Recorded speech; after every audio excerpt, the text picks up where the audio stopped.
안녕하세요. 통번역대학원 한영전공 최현실 교수님의 지목을 받은 통역번역대학원 한중전공 이아형입니다.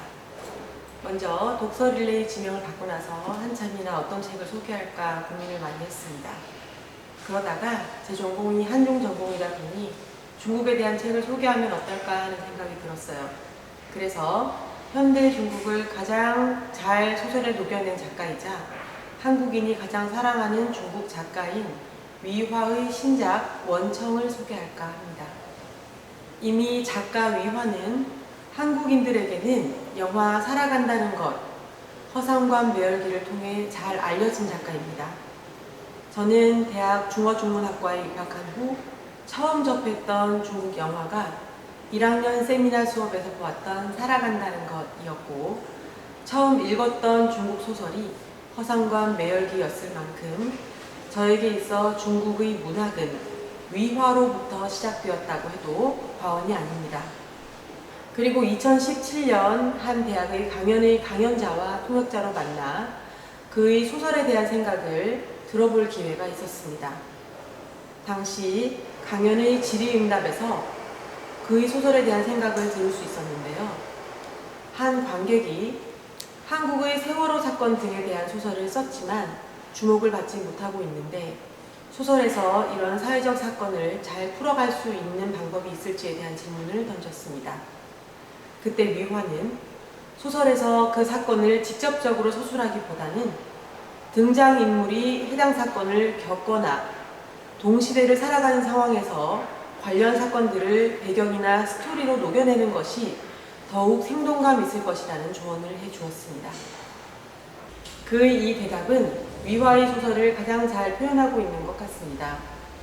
그의 여러 작품들 중에서 장편 소설로는 살아간다는 것, 허상관 매열기, 형제 등을 들 수 있는데요.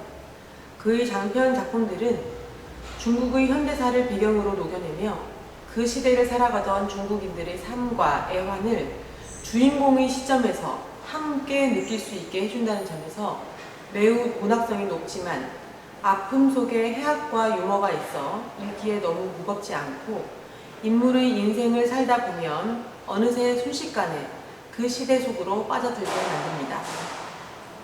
위에서 언급한 위화의 초기 작품들은 대부분 문화 대혁명 시기 전후를 배경으로 했던 것과 달리 최근 나온 원청의 배경은 1900년대 초반 청나라가 끝나고 중화민국이 시작된 격변기입니다.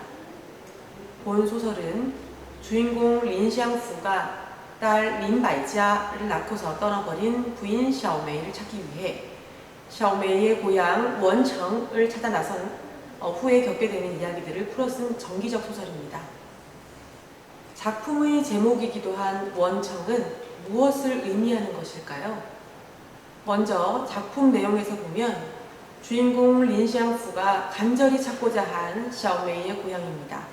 그러나 사실 샤오메이가 거짓으로 둘러댄 공간이기 때문에 찾고자 해도 찾을 수 없습니다. 이는 린샹푸도 여정을 통해서 알게 되는데요.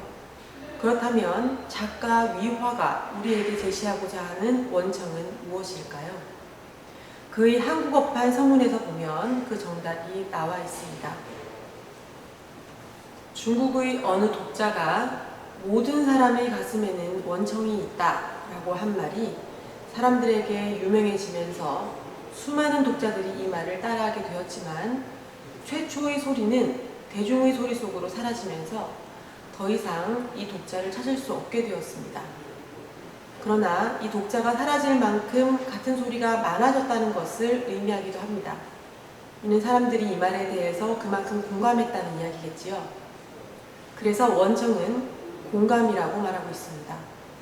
그리고 이 책을 읽으면서 우리가 우리의 인생에서 찾고자 하는 원청, 남들이 모두 공감해 줄 수 있는 원청이 무엇일지에 대해서 깊이 있게 고민하게 되는 것 같습니다. 오늘 저는 위에서 이야기한 것처럼 작가 위화가 배경의 이야기들을 통해 우리에게 알려주고자 하는 시대적 의미에 대해 원청에서 묘사되고 있는 배경을 중심으로 이야기해 보려고 합니다. 책에서 보면 남편의 아편값을 벌기 위해 사창가를 전전하는 여인 수이핑, 이야기의 배경이 되는 도시 시진의 대부호인의 마약에 중독된 4명의 아들들 등의 이야기를 통해서 당시 아편 전쟁이 있고 난 후의 청나라 전역에 퍼져 있는 아편 중독 상황이 어떤지에 대해서 잘 보여주고 있습니다. 그리고 중국 전역에 들끓는 토비들로 인해 고통받는 사람들, 광군이 무너져 스스로를 지킬 수밖에 없어 민병대를 직접 조직해서 스스로를 지켜야만 했던 시진의 사람들, 민병대의 장수였던 주고충이 토비와의 전투에서 죽으면 했던 대사인 나는 평생 군에 있었네.